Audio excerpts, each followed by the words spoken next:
Sveiciens retro jaunatnei! Mūsu komunālajā dzīvoklī mēs ceļojam laikā caur video spēlēm, lenšu magnetofoniem, vinila platēm, VHS video ierakstiem un, protams, ka nostalģiskām sarunām. Spiedtās sirdis, īkšķus uz augšu, laikus un, kas tur vēl bija, subscribus un lai vai ko tur nākotnes civilizācija neizdomātu. Tiekamies retro istabā! If you wear a necklace, you'll get 5,000 likes.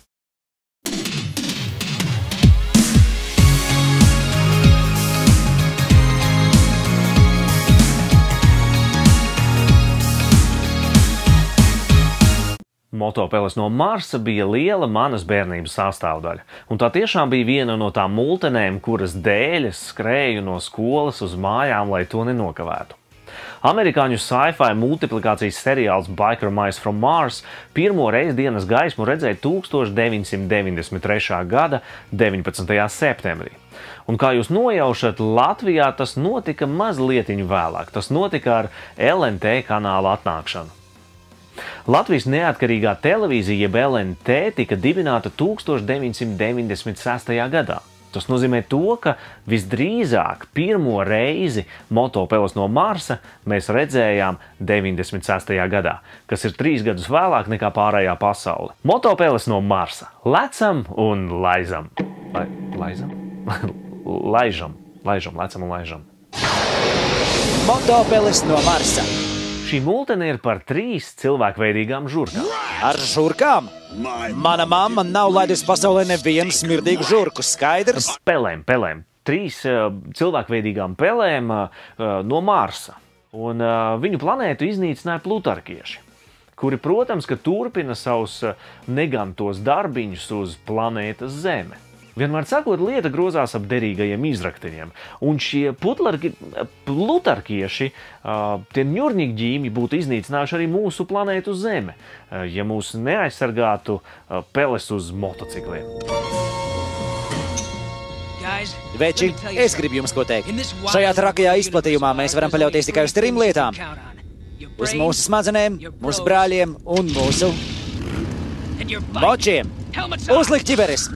Glābjoties no iznīcības, Motopeles nonāk uz mūsu apaļās zaļās planētas un jau pirmajās 2 minūtēs satiek skaisto, fantastisko mehāniķi Čārliju, kuras motociklu darbnīca saucās tā kā abadīšanas birojs. Pēdējā iespēja. Jā, pēdējā iespēja. Tik uzkrītoši saucās viņas moto darbnīca. Bet multenes ļaundarus vienmēr iemūžina dažādi citplanētieši, monstri un roboti.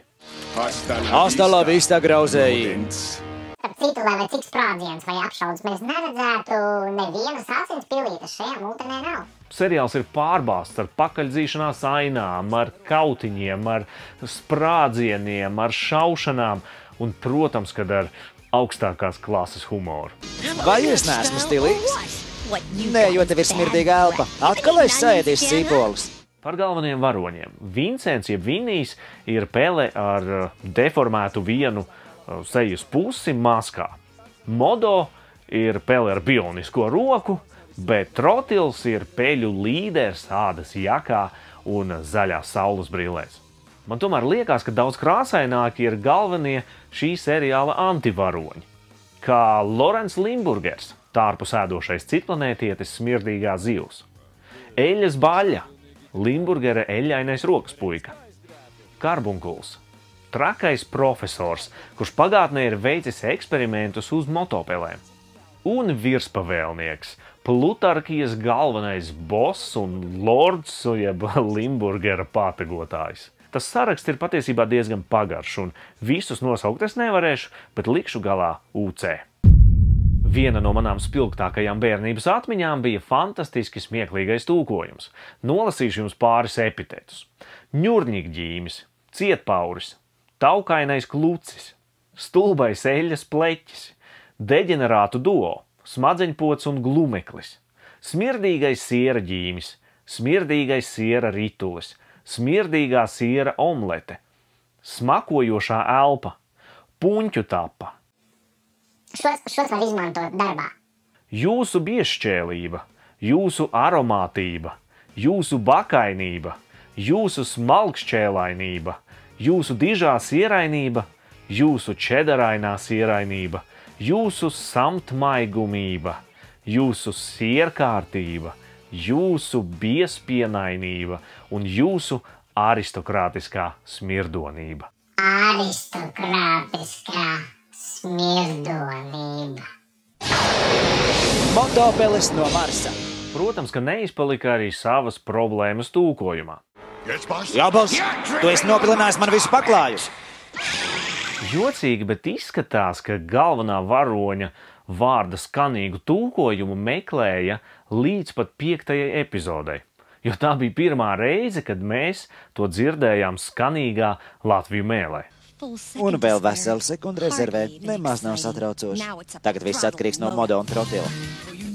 Bet, ja jūs gribat zināt, kā apzināti vai neapzināti, kaut gan es domāju, ka ļoti pat apzināti latviešu tūkojumā dancoja apkārt šim neveiklajam trotila vārdam, tad tas izskatījās aptuveni šādi. Un mūsu mitiklīs arī apskatījos. Vecītis tev visur izmeklējos.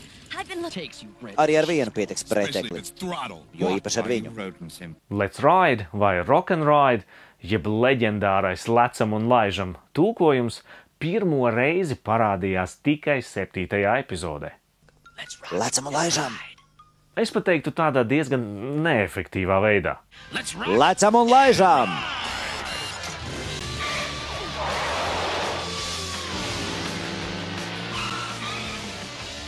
Tā jau ir labāk, bet līdz šim tika izmantots tāds pavisam vienkāršais laižam. Nu, veči! Laižam! Laižam! Multenē, man liekas, visefektīvāk izpaudās ļaundari, vai arī tūkotāji izpaudās vairāk ar ļaundariem. Tu tīrīsi manu smakas novadu kanālu ar savu mēlī! Aizveries, iebāz to darbu sev pakaļā vienreiz! Par šo gan es gribu jums atvainoties ar plutarkiešu atvainošanās rituālu. Vai drīkst jums piedāvāt tradicionālo plutarkiešu atvainošanās rituālu? Neskatoties ne uz ko, daudziem no mums ir saglabājušās siltas atmiņas par šo krāsaino multeni Motopelis no Marsa. Bet vai mēs varam cerēt uz multenes atzimšanu? Pilnīgi droši es varu teikt jā, jo The Nutso Company, vai kaut kā tā droši vien nepareizi es izrunāju šo nosaukumu, ir metuši acis uz frančīzi, kuru viņi veiksmīgi ir nopirkuši un jau strādā pie jaunām rotaļlietām un multiplikāciju seriāla. Motopelis no Marsa.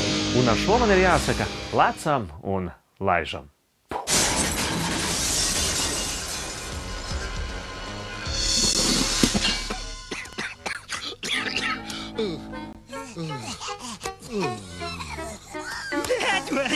Tas bija feini! Programma tuvākajām dienām. Pirmdienās Zēdeks Mandejs, piekdienās 8 bitu žilitonu vakars, sestdienās simulātori un rokdarbi. Tiekamies Retro Istabas Twitch kanālā. Programma nav aktuāla svētkos, ceļojumos, darba, slimošanas, pārslūdzes un alkohola lietošanas gadījumos.